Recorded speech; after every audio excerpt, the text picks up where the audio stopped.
लिए, क्योंकि वो उनको बजट से पहले एक बड़ा वो होता है। देखिए, बजट में आपको पता है सरकारी लोगों को तो हमेशा हमने ख्याल रखा है। एक मैं काम जो कर रहा हूँ ये कर रहा हूँ कि हमारा जब से मैं भी 2013 की हुकूमत में था वहाँ पर, तो हमारी एक डिमांड रही थी पुलिस की कि हमारी तनख्वाह जो है पुलिस की पंजाब के बराबर हो, क्योंकि सबसे ज़्यादा तनख्वाह जो है इस वक्त वो पंजाब की है पुलिस में।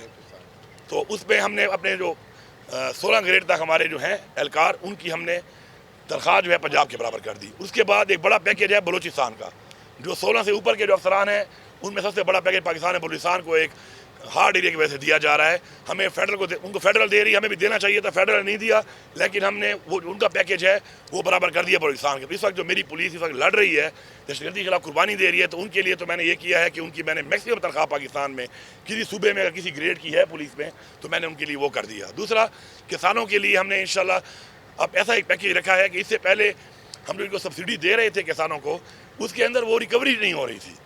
देखिए, ये आवाम के टैक्स का पैसा है, इसको मैनेज करना है, तो हम वो सब्सिडी तो जारी पहले देंगे, खाद भी देंगे, बीज भी देंगे, पहले भी देते रहे, लेकिन हम उसके फार्मूलों को ज़रा चेंज कर रहे हैं कि थोड़ा बड़ा ज़मींदार होगा, उसको जो भी हम देंगे तो जब वो उसको अपनी फसल वसूल करेगा तो वो जो हमसे लेगा वो हमें वापस करेगा, ताकि हम किसी और को दे सकें।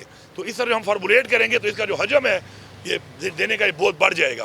और इसी तरह हमने कोई नई चीज़ें भी इंट्रोड्यूस की हैं, जिसके अंदर ज़ाफ़रान है, कुछ और चीज़ें हैं जो हम नई चीज़ें अब करने लगे हैं, तो उसमें भी हम ऑलिव है, उसके अंदर भी नया इंसेंटिव दें ताकि लोगों को मज़ीद रोज़गार मिले। डॉक्टर के हवाले से जो आप बात कर रहे हैं, प्रिसाइसली आप यहाँ इस्लामाबाद खड़े हुए कह रहे हैं, मैं तो KP से आज ही पहुँचा हूँ, तो मुझे तो कहीं पर ये रिपोर्ट नहीं आई कोई इंटरनल कहीं मसला होगा किसी डॉक्टर का, किसी ज़िले में होगा, किसी शहर में या किसी अस्पताल में होगा। सर ISPR की आपने बहुत बड़ी बात देखो, की मेरी है। बात सुनो, आप इस्लामाबाद में यहाँ खड़े हो, मैं सुबह से अभी सुबह ही वहाँ से निकल के यहाँ आया हूँ, ठीक है। तो अगर कोई डॉक्टर वाला ऐसा कोई मसला है तो अभी तो मेरे तो नॉलेज में है नहीं, और अगर होगा तो अपना डिपार्टमेंट इंशाल्लाह देख लेगा उसको, कोई मसला नहीं है। ISPR की आपने बहुत अहम बात की है कि वीडियो नहीं दे रहे, तो कल फील्ड मार्शल साहब से आपकी मुलाकात हुई होगी, लेकिन एक जगह पे जो ऐवान सदर में जो फील्ड मार्शल साहब की जो तकरीब थी, क्या उसमें आपको मदऊ नहीं किया गया था या आपको मसरूफियात की? अच्छा, वो एक कन्फ्यूजन है, उन्होंने मदऊ मुझे कहते हैं किया था, मुझे इन्फॉर्मेशन नहीं मिली, लेकिन वैसे भी उस दिन मेरा एक जमरोद का मेरा एक कबायली जिरगा था बहुत ज़रूरी, और काफ़ी पहले से वो प्लान में था, तो उसकी वजह से अगर मैं यहाँ पर मौजूद होता भी तो मैं उस ज़िले को छोड़ नहीं सकता था। और बाकी जो है उसमें आपको पता है कि मैं वैसे भी ज़्यादातर ऐवान सदर और बाकी जो इस तरह के इवेंट्स होते हैं उनमें ज़्यादातर मैं जाता भी नहीं हूँ वैसे, क्योंकि मेरी और मसरूफियात बहुत ज़्यादा है, मेरे पे बड़ा बोझ है और बड़े मसाइल और भी हैं। मुलाकात हुई थी फील्ड मार्शल साहब से? जी हुई है सर। JUI जो है खैबर पख्तूनख्वा में एहतजाज करने जा रही है, कोई ख़ास वैसे मुलाकात तो मेरी वहीं पे, मैं तो वहीं पे डायरेक्ट प्रोग्राम में ही गया, और प्रोग्राम में जाके हम जैसे गए वहाँ पर सीधा वो प्रोग्राम में चले गए, फिर प्रोग्राम से जो है ख़त्म हुआ, जैसे स्टेज पे गए वहाँ से जैसे ख़त्म हुआ तो अपने अपने रास्ते वापस आ गए। तो ऐसी कोई अलहदगी में मुलाकात नहीं हुई। सर JUI खैबर पख्तूनख्वा में एहतजाज करने जा रही है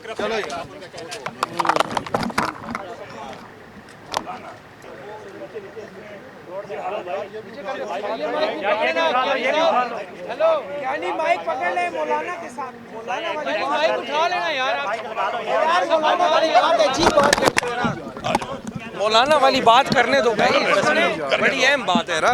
मौलाना मेरे हल्के का भी है ना, एक मिनट, ये मौलाना वाली दोबारा बात करें। हाँ करें, मौलाना का सवाल है। सर ये बताएं कि मौलाना फजल रहमान साहब कह रहे हैं JUI जो है वो KPK में करप्शन के खिलाफ एहतजाज करने जा रही है, इसके हवाले से आप बात कर रहे थे, क्या बात कर रहे थे? मैं ये बताना ज़रूरी समझता हूँ यहाँ पर कि ये जो बातें कर रहे हैं ना ये कुछ ये करप्शन के ऊपर, तो पहली बात तो ये है कि करप्शन इतना बड़ा सरप्लस देने के बाद सूबे के, आप ज़रा देखें, आप फिगर्स देखा करें, फैक्ट एंड फाइंड के ऊपर बात किया करें। सूबे के इतने बड़े सरप्लस के बाद इतने बड़े एंडोमेंट फंड हमने क्रिएट किए हुए हैं, ADB प्लस हमने दिया हुआ है, रेवेन्यूज हमारे 50% से ऊपर टैक्स और नॉन टैक्स हमने रेवेन्यू जनरेट किए हुए हैं। तो मैं सिर्फ एक बात करता हूँ, ये रिसेंटली 1-2 साल इन्होंने खुद माना है कि जी हमारे इतने मिनिस्टर हैं, JUI ने कहा, इन्होंने खुद कहा, हमने नहीं कहा, पीपल्स पार्टी ने कहा हमारे इतने हैं, ANP ने कहा हमारे इतने हैं, इन सब पार्टियों ने माना कि जी हमारे इतने इतने मिनिस्टर हैं। इस 2 साल के अंदर इनके पास ये इंटरिम गवर्नमेंट में ये बैठे हुए थे, इंटरिम गवर्नमेंट में तो डेवलपमेंट काम भी नहीं हो सकते। मुझे ये बताएं कि यही सूबे में रेवेन्यू तो आ रहे थे ना, यही सूबा था, चलो मैंने तो बढ़ा दिए, इतने नॉर्मल तो आ रहे थे। जब इन्होंने ये इंटरिम गवर्नमेंट के 2 साल की हुकूमत छोड़ी तो 18 दिन की तनख्वाह पड़ी हुई थी। तो ये क्या कर रहे थे, जब मैं 250 अरब रुपए ज़्यादा जनरेट करने के बाद 150 अरब रुपया का एंडोमेंट डेट फंड बनाने के बाद 2 दफ़ा 10-10 अरब का सिर्फ मैंने रमज़ान पैकेज दिया है। इसके अलावा हमारे फलाई गांव में आप और पैकेज देख लें, 72 अरब रुपए मैंने पिछली लाइबिलिटी उतारी है। तो अगर ये करप्शन है तो फिर ये क्या करते रहे इससे पहले? इतना बड़ा पैसा ये कहाँ जा रहा था, किसकी जेबों में जा रहा था? तो बात ये चोर मशाए शोर वाली बात है। इनके पास और कोई राह नहीं है और अब ये बातों पे शुरू हो गए हैं। अब मतलब है इनके मुंह से ये बातें अच्छी नहीं लगती। और बाकी किसी ने अगर करना है इसी वो डिबेट, तो ये मेरा मुज़म्मिल असलम मौजूद है, मेरी टीम मौजूद है, ये आ जाएं, हम बताएंगे इनके टेन्योर का कि इनके टेन्योर में क्या हुआ, कितना पैसा आ रहा था, और हम बताएंगे अपने टेन्योर का। ये भी बताएं, हम भी बताएंगे। उससे फैसला होगा कि कितने 100 अरब हमने जो और जनरेट किए हैं वो इनके तोदों में गए हुए हैं सबकी। बहुत शुक्रिया सर, बहुत शुक्रिया।